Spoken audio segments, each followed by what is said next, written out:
Hey Losties, welcome back to the channel. My name's Neil and it is time for the next episode of Lost. First things first, go easy on my hair. We went aggressive at the barber shop yesterday. It'll grow out fast. You've seen the progression. But let's talk about Lost. That's why we're here.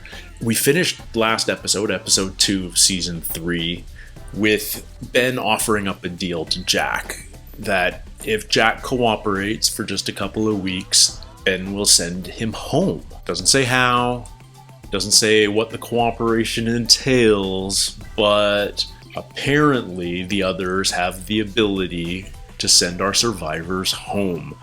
They've already made that promise with Michael and Walt, gave Michael the boat and gave them directions on a way to reach safety.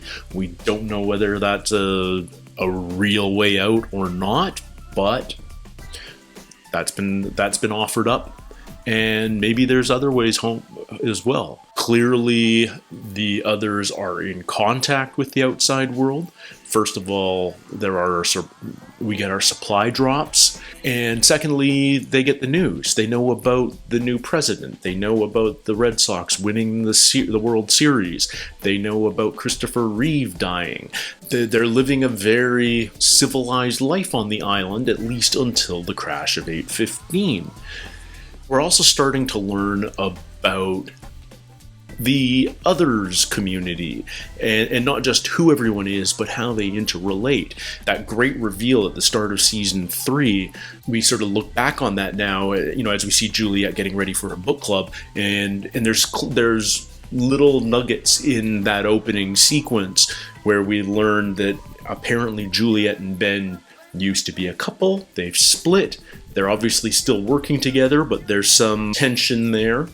Maybe Ben is now taken up with Colleen, who's been shot by Sun in the boat.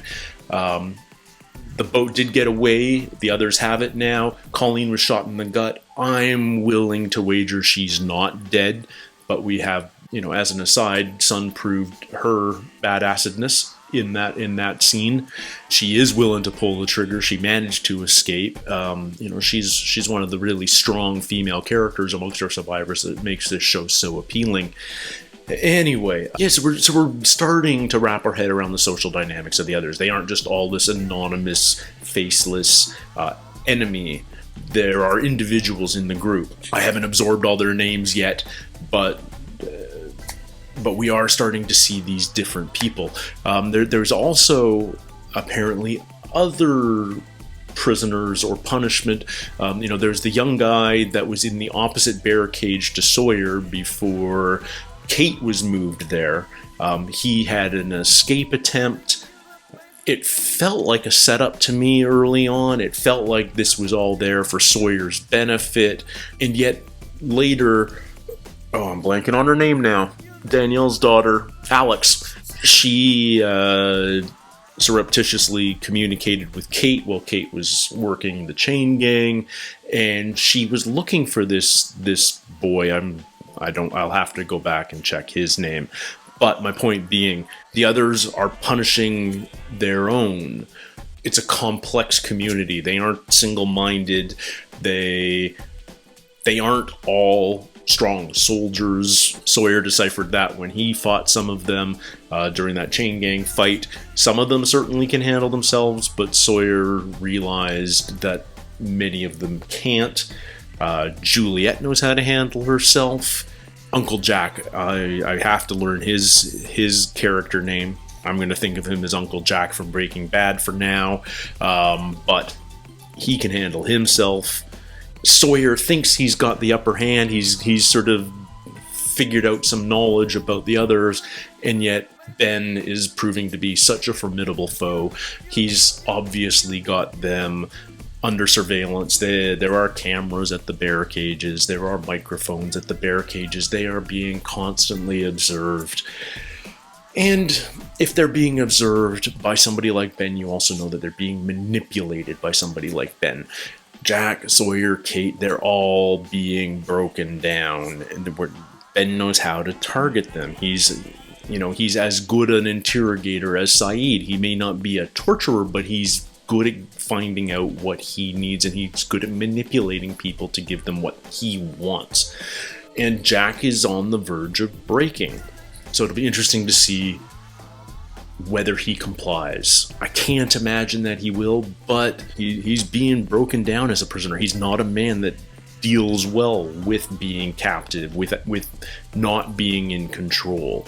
And you have to imagine that Ben knows that, realizes that, and is taking that to full advantage. Also, we're about to go into episode 3. We still don't know anything this season about Hurley and Locke and Charlie and Claire and Frogger and Rose, and I wonder whether we're finally going to see them, or whether we are going to stick with our prisoners a little bit longer, whether we're going to stick with Sun and Jin and Saeed on the boat.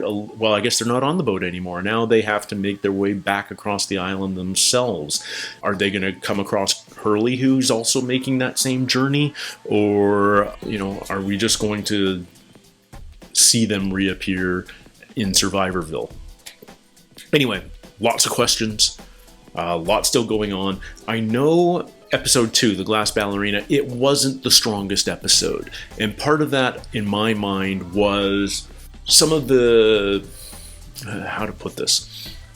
Some of the storyline felt forced. It didn't feel as natural a progression as a lot of the rest of the series has. It felt like it was shoehorned to tell a story point. And I understand that the dynamic of this season is going to change quite a bit, because at the start of this season, the producers were in negotiations with ABC about how long the show was going to run. ABC wanted it to run for 10 seasons or more because it was such a huge hit. And the producers were like, our original plan was 3 or 4. They had a story they wanted to tell, they wanted to get in, they wanted to get out. And you have to remember, this is the mid-2000s. This wasn't the era of 10-episode seasons on streaming services, tell a story, get out, everybody's fine. This wasn't the era of True Detective or Fargo or any of these huge successful streaming shows. This was, we want 20 plus episodes every year. We want to make as much money off of this as we possibly can. Actors, producers, writers, be damned. And there were negotiations going on during the first half of this season, season 3. At some point during the season, they came to an agreement that Lost would run 6 years. And at that point, the producers and writers were able to focus the show toward that end goal in mind.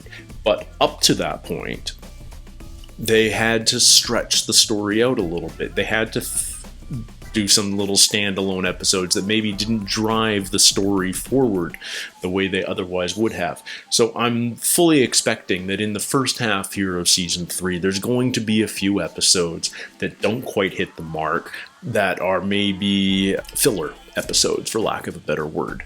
Whether this is going to be one of them or not, I don't know. This is episode 3 of season 3. It's called Further Instructions, which always makes me think, awaiting further instructions. Is this going to be an episode about waiting? Is this going... who knows? It doesn't tell me a whole lot, other than that's where my mind goes first. So let's settle in and watch episode 3 of season 3. This one's called Further Instructions. Previously on Lost. I was wrong. Yeah, you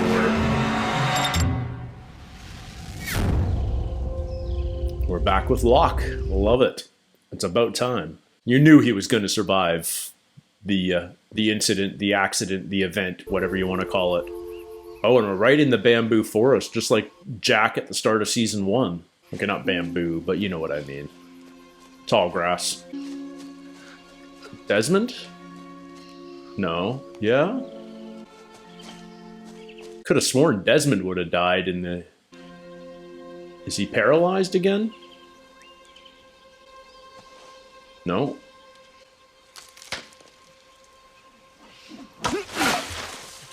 What? Oh, Echo's stick.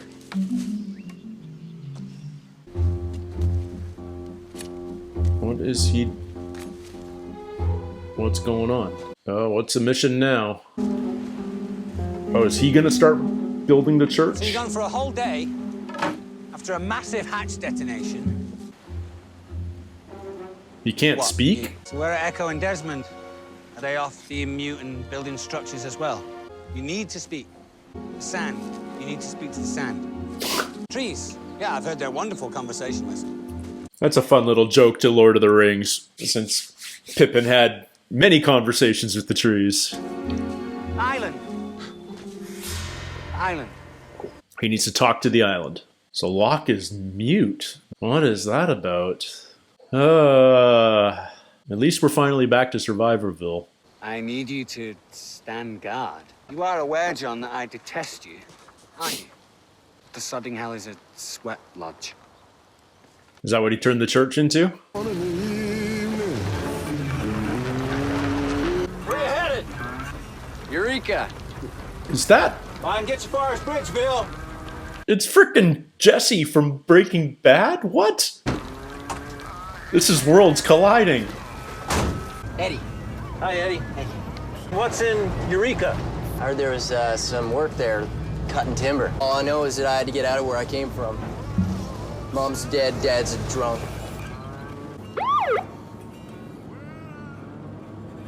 Would you rob a bank? Nope, that's Kate. Right, so. What do you got back here? Guns and groceries. Now, the transaction logs and the paperwork for all of them's in the red notebook right there in that duffel. So are we free to go?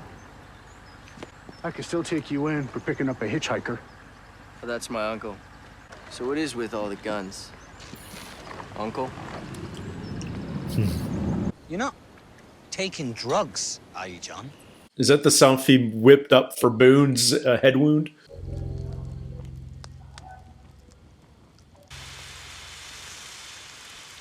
So we don't know what happened to Echo or Desmond, although we certainly assume Desmond died since he was like the one who turned the key right underneath everything. Is there a chance Echo made it out? Oh. Hi, John. Boone's back. Good to see you again. Oh, He's sorry. Yeah. you're sorry. That's okay. But I was the sacrifice the island demanded. I'm here to help you find your way again. So you can bring the family back together. The family. You're gonna need that. The wheelchair. John, someone in this airport's in serious danger. You are the only one who can save them. Not them, they'll be fine. For a while. I think Saeed's got it. Next, please. What is... Oh, this is fun. This is so fun. Not Hurley.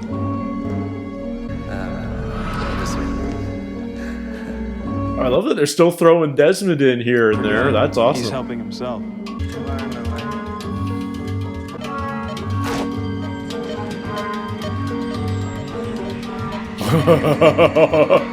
Yeah.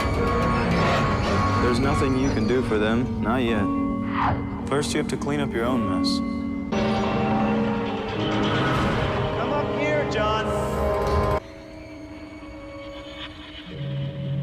Clean it up, John. Echo needs help. They've got him. You don't have much time. Echo needs help. Whoa. I'm going to save Mr. Echo's life.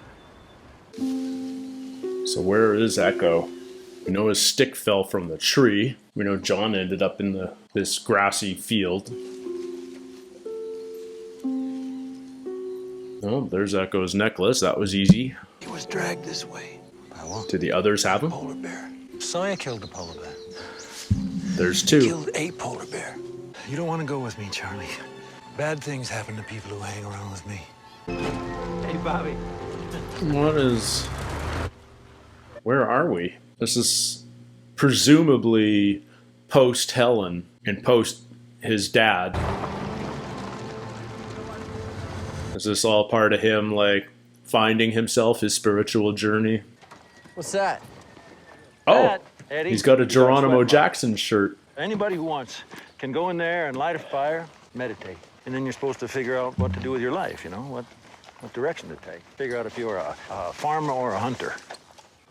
So which are you, John? Oh, he's a hunter. Hey, Mike, Jan, this is Eddie. Any friend of John's is a friend of ours. Right. John's a very special guy.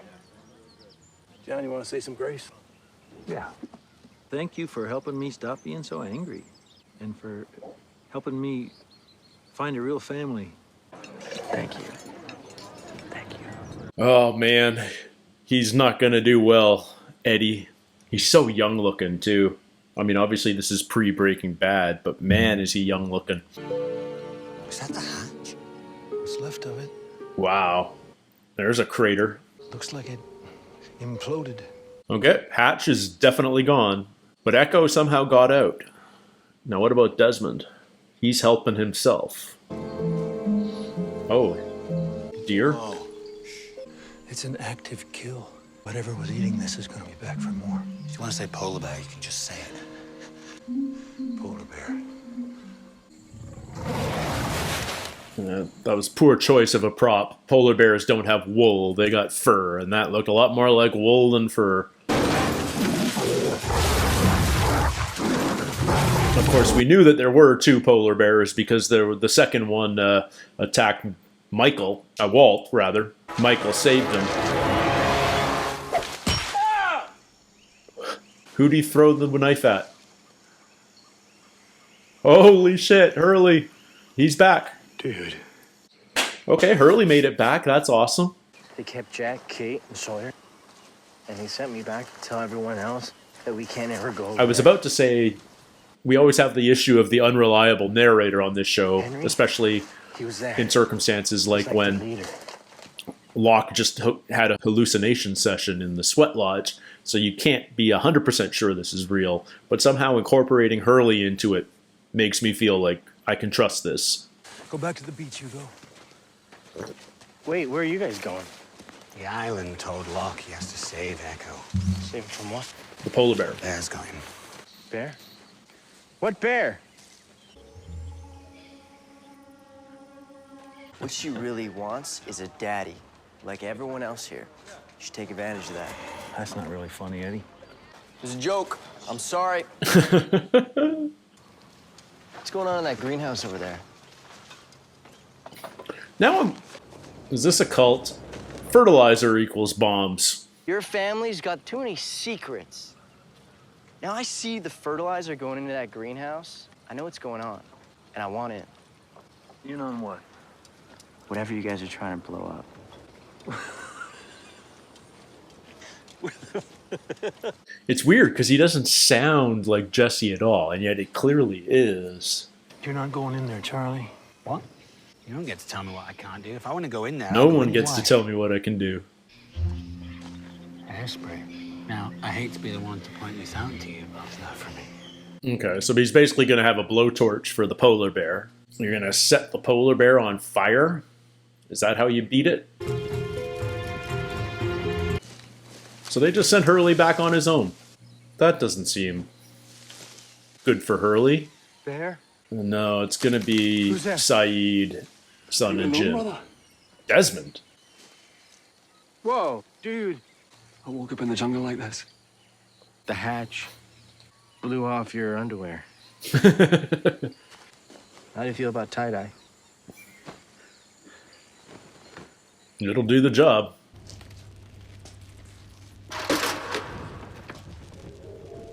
What is it? What'd you step on? That was metallic. Tonka truck. So weird. Got all the cash. In the bag. Which bag? The one with the money Oh, in they're it. pot About the bank growers. records. What's going on? What does it look like? You screwed up, John. You blew it big time. Your friend's a cop. You know how much jail time we'd get for this much weed? Nice Oh my picture, God. huh? He was hitchhiking. He told me he was going to Eureka. How He was waiting for you, John. He played you for a sucker. Now it's over. Nice. It's not too late to fix this. I can fix this. Human remains. Lots of human remains. Dharma Initiative human remains.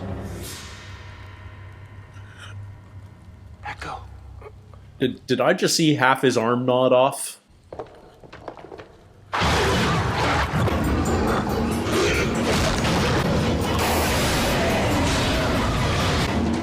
How many kills does that polar bear have? Is he right? He's alive. I love that Desmond's still alive. I thought he was gone for sure. This is awesome. So is that what made the blender noise and the sky turn purple? I'm afraid I missed that, brother. Right, you were fail-safing. The whole island vibrated. And Kate and Jack and Sawyer saw it too right before they had bags pulled over their heads. Don't worry. Locke's gonna go after them. He said so in his speech. What? His speech? What speech? Just a bit shook up. What speech? Oh, man. Is there a chance Desmond is Hurley's new imaginary friend? Like, has it... I guess Locke saw him right at the beginning, but... You want to tell me what you saw? In the spirit tent. I saw Boone. He told me I had to clean up my own mess. Spoken like someone who's had a few too many messes to clean. You talked to Mike and Jan yet? They said that I should bring you by the greenhouse tonight after supper and that they would explain everything. That's great. What'd you see something? John. What are you doing? Did you know it would be me driving? Did they choose me? Yeah. They chose you, John. The weak link. And the psych profile said you would be amenable for coercion. This isn't personal. What's not personal? I'm sorry, John, but you're not gonna shoot me. You're not a murderer. You're a good man. You're a farmer. No. Nope. No, he's not. I was a hunter. I'm a hunter. But he's not a killer. Or is he? No, he's not. No, he's not. Yeah. He's not. He wishes he was. So Desmond had some sort of vision as well. I wonder if Echo also had some sort of vision. Because Desmond's talking about this speech John made. Sorry. I don't think he's talking about the "I'm sorry, I was wrong" speech Sorry. during the detonation. I gave up on my faith in the island. If I'd just listened to you, I could have saved him. You really think you're the You savior? can still protect them. You can still save them. I don't even know where they are. You will find them. After all, you are a hunter, John. Say something? He's awake. Echo. Unreliable narrator. Did he just hear that? Did he want to hear that? Did Echo actually say it? I don't know. What happened? We got him. Who's this new guy? Is he alive? We need Jack. Jack's not coming back. They've got him. Okay, when were you planning on telling us this, Hurley? What do you mean they? Hurley literally just showed up. Are the others. And yes, they've taken Jack. And Sawyer and Kate. I'm gonna find our friend. I don't know how yet, but I will. We're gonna bring them home. But first things first, we gotta look after Mr. Echo. So Paolo and Nikki bring towels and water. Paulo and Nikki, two new characters, just like that. Not a bad speech. Whoa. Deja vu. He had a good speech. Is Desmond there? Is Desmond there? Is he at... I don't think he is. He's got some good Jesus hair right now, though. Okay, they are having so much fun messing with our heads right now. Okay, so Desmond and Hurley are somehow linked. That's definitely mirrored in the fact that Desmond's wearing Hurley's clothes.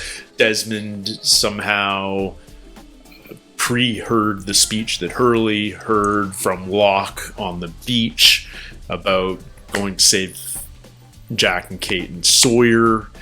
What? Okay, let's back up for a second. Great that we finally left Jack, Kate, and Sawyer imprisoned for an episode, and we're ignoring that for a moment while we're catching up with everything that's happening back in Survivorville.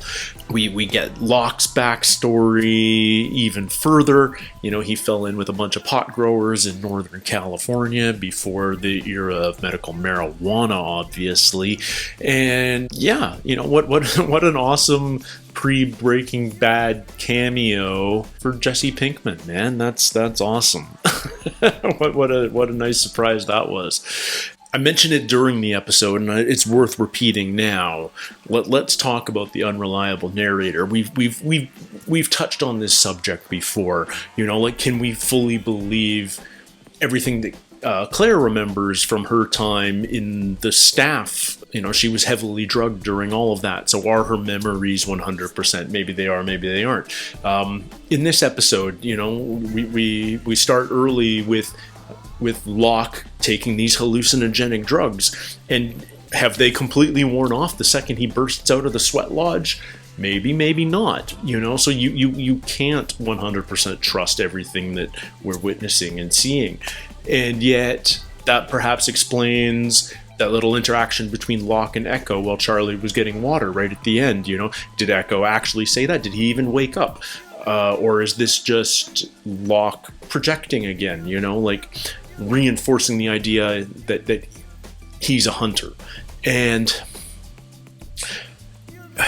I love the character of Locke because he really seems to be fighting his identity constantly in his backstory. Prior to the crash, he was always a bit of a loser, you know, like he's always been rejected. His parents left him when he reunited with his father. His father used him.